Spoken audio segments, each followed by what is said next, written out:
So now that we've talked about the hardware, let's talk about the first layer of software that sits between the hardware and stuff all the way up to the apps. And that's, of course, the operating system kernel. And we'll talk about Android Linux, which is the version of Linux that's used for Android. Surprise, surprise. And we'll compare and contrast it with the more standard and more conventional GNU Linux. So Android Linux is a variant of GNU Linux. So if you take a look here, you'll find information about GNU Linux. That's the one that people run on a lot of desktop machines, or certainly servers, very widely used for servers. Android Linux is actually shipped separately from the rest of the Android stack. And there's a variety of reasons for that. One reason, of course, is that Android's pretty massive as it is, and Linux is pretty massive as it is. So rather than trying to bundle it all together into one software distribution, they have them separated out into multiple distributions. Another reason is the licensing model is different for Android versus Android Linux, because Android Linux inherits all the GNU public license limitations and terms and conditions, whereas Android is got a different licensing regime than Android Linux. Android Linux, like Linux, is written in C. It's optimized to meet the needs of mobile applications and devices. And of course, it tries to shield the higher layers of Android, all these guys, from the diverse hardware components that we talked about a minute ago, which are not all going to be the same. Another thing that the kernel does is it mediates access to, and it also enables sharing of these hardware resources, as well as other kind of systemsy resources that aren't necessarily hardware resources. They're resources that are managed by the OS, like buffers and things like that. Android Linux also extends GNU Linux. So if you know GNU Linux, you're 70% there, but Android Linux adds a bunch more stuff because it's really optimized for a different set of things.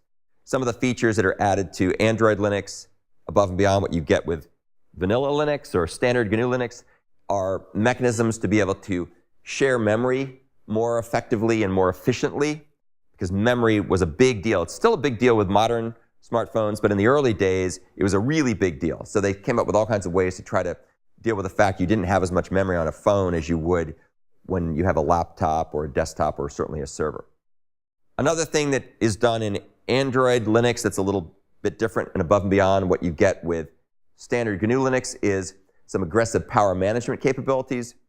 And that's, of course, once again, mobile devices, especially mobile phones, are driven by batteries an awful lot of the time. And so the kinds of power management mechanisms that make sense for a server or a laptop or a desktop are a little different and probably need to be more aggressive at trying to manage power. So there's lots of things that try to shut stuff down as quickly as possible when you're not using it.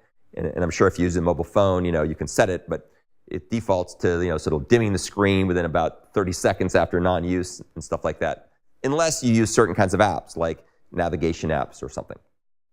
And then there's also a bunch of stuff in there to accelerate communication between processes running on the same device. So as we'll see when we get further into the way that Android is architected internally, each app typically runs in its own Linux process, and the apps often have to communicate either with each other or from the app to various system services.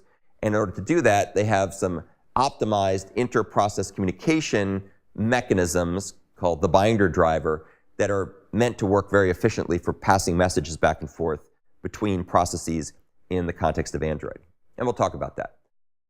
Some of these things have been kind of fed back into mainstream Linux, excuse me, but a lot of the stuff has not.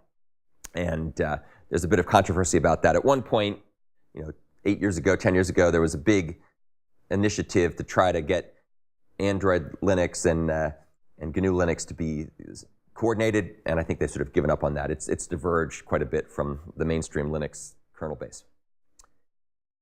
That's the next point. Android Linux is a forked version of GNU Linux, so they're not one and the same. You can't take any old Android program and run it in Linux. You can't take any old Linux program and run it in Android, and vice versa. But if you know Linux, Android Linux won't seem wildly different. Of course, the other thing to keep in mind is that you very rarely need to program at the operating system kernel level when you're writing apps for Android. About the only thing that ever gets anywhere near that kind of stuff would either be if you work for HTC, or you work for Motorola, or you work for Samsung, and you're building internal things, the infrastructure for their versions of Android. Then you might need to know some of this stuff. Like if you're building, a device driver for a new camera or something. Likewise, for certain kinds of apps, like certain kinds of games, you might do some native application development with C or C++ to accelerate the performance, in which case you might need to know some of this stuff, but it would be pretty rare to have to know about these lower level details. So I'm just kind of giving you this as an awareness of what's going on under the hood. Mercifully, you don't have to know about this stuff much in practice. Okay, so that's the end of the discussion of the Android Linux kernel.